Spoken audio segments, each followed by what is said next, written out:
Hello everyone, welcome to tasty dish by Sethu Palaniappan. இன்றைக்கி potato tikka masala எப்படி செய்யலான்றதை பார்க்கலாங்க. இந்த ரெசிபி செய்கிறதுக்கு 1/2 கிலோ ஸ்மால் பொட்டேட்டோ எடுத்து வச்சுருக்குறேங்க. நீங்கள் பெரிய பொட்டேட்டோ யூஸ் பண்ணி கூட இந்த ரெசிபி செய்யலாங்க. வாங்க எப்படி செய்யலான்றதை பார்க்கலாம். ஸ்மால் பொட்டேட்டோவை குக்கருக்குள்ளே சேர்த்துக்கிட்டு அதுக்கு தேவையான அளவு உப்பு, வேக வைக்கிறதுக்கு தண்ணி ஊற்றி ஒரு 3 விசிலுக்கு வேக வச்சு எடுத்துக்கலாங்க. வேக வச்ச உருளைக்கிழங்க தோல் நீக்கிட்டு எடுத்து வச்சுருக்குறேங்க. அடுத்து ஒரு பேஸ்ட் அரைச்சிக்க போகிறோம். இதுக்கு முந்திரி பருப்பை தண்ணியில் ஊற வச்சுருக்கிறேன். அதோட தக்காளியையும் சேர்த்து அரைச்சி எடுத்துக்கலாங்க ஃபைன் பேஸ்ட்டாக. இது அரைச்சாச்சு, ஒரு பக்கம் இருக்கட்டும். அடுத்து ஒரு பவுலில் 1 கப் தயிர் சேர்த்துக்கிறேங்க. இந்த தயிரை ஒரு தடவை விஸ்க் பண்ணிக்கலாம். இப்போ இதில் மசாலா பொருட்கள்லாம் சேர்த்துக்கலாங்க. காஷ்மீரி ரெட் சில்லி 1 டீஸ்பூன் சேர்த்துக்கிறேன். கொரியாண்டர் பவுடர் 1 டீஸ்பூன், மஞ்சள் தூள் 1/4 டீஸ்பூன், ஜீரா பவுடர் 1/2 டீஸ்பூன், இதோட கொஞ்சம் உப்பு. இது எல்லாத்தையும் நல்லா கலந்து விட்டுக்கலாம். நல்லா மிக்ஸ் பண்ணியாச்சு, இது ஒரு பக்கம் இருக்கட்டும். இப்போ ஒரு கடாயில் நெய் விட்டுக்கிறேங்க. நெய்யில் கடலை மாவை வறுத்து எடுத்துக்கலாம்.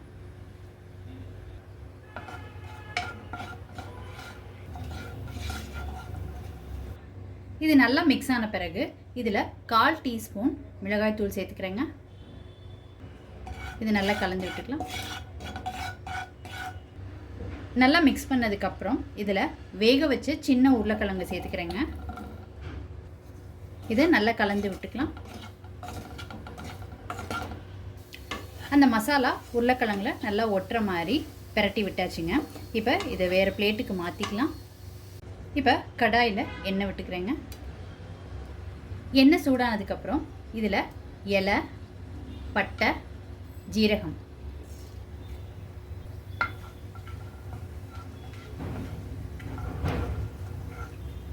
இதெல்லாம் நல்லா பொரிஞ்சதுக்கப்புறம் இதில் 2 பெரிய வெங்காயம் சேர்த்துக்கிறேங்க. வெங்காயத்தை நல்லா வதக்கிக்கலாம். வெங்காயம் நல்லா வதங்கிடுச்சு. இப்போ இஞ்சி பூண்டு பேஸ்ட் சேர்த்துக்கிறேங்க.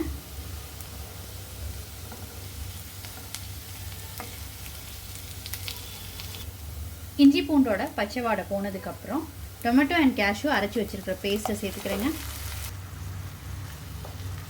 நல்லா கலந்து விட்டுக்கலாம்.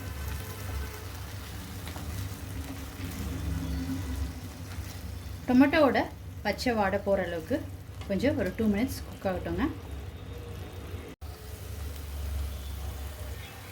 டொமேட்டோவோட ரா ஸ்மெல்லாம் போனதுக்கப்புறம் மிக்ஸ் பண்ணி வச்சுருக்கிற தயிரை சேர்த்துக்கிறேங்க. மிளகாய் தூள், மஞ்சள் தூள் எல்லாம் போட்டு மிக்ஸ் பண்ணதை கர்ட் மிக்சர் சேர்த்ததுக்கப்புறம் நல்லா கலந்து விட்டுக்கோங்க.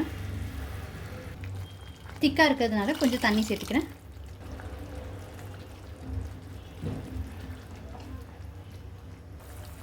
மசாலாலாம் சேர்த்து நல்லா குக் ஆனதுக்கப்புறம் இதில் 1/2 டீஸ்பூன் கரம் மசாலா தூள், கசூரி மெத்தி லீவ் சேர்த்துக்கிறேன்.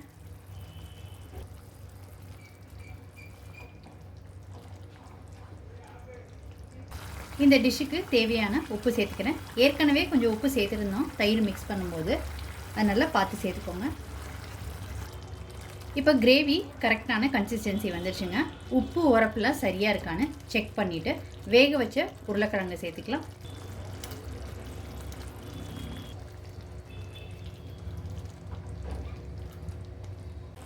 உருளைக்கிழங்கு சேர்த்ததுக்கப்புறம் கிரேவி கொஞ்சம் திக்காகிடுச்சுங்க. கொதிக்க கொதிக்க இன்னும் கொஞ்சம் திக்காக ஆரம்பிக்கும்.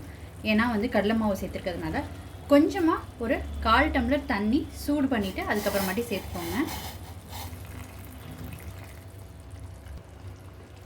நல்லா கலந்து விட்டுக்கலாம்.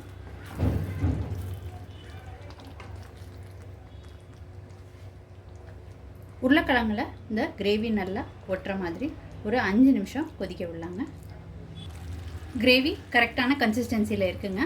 இப்போ கொஞ்சமாக கசூரி மெத்தி லீவ் சேர்த்துட்டு இறக்கிடலாம். ஸ்மால் பொட்டேட்டோ வச்சு ரொம்ப சூப்பராக பொட்டேட்டோ டிக்கா மசாலா ரெடி ஆகிடுச்சுங்க. நீங்களும் இந்த ரெசிபி கண்டிப்பாக ட்ரை பண்ணி பாருங்கள். இது நான், சப்பாத்தி, பூரி, ஜீரா ரைஸ், புலாவ் எல்லாத்துக்குமே ரொம்ப சூப்பராக இருக்குங்க. நீங்கள் ட்ரை பண்ணிவிட்டு உங்களோட கமெண்ட்ஸை சொல்லுங்கள். உங்களுக்கு இந்த ரெசிபி பிடிச்சிருந்துச்சுன்னா லைக் அண்ட் ஷேர் பண்ணுங்கள். உங்கள் ஃபேமிலி அண்ட் ஃப்ரெண்ட்ஸ்க்கு tasty dish by Sethu Palaniappan சேனலை சப்ஸ்கிரைப் பண்ணுங்கள், நோட்டிஃபிகேஷன் பெல்லை கிளிக் பண்ணுங்கள் for more videos. Thanks for வாட்சிங்.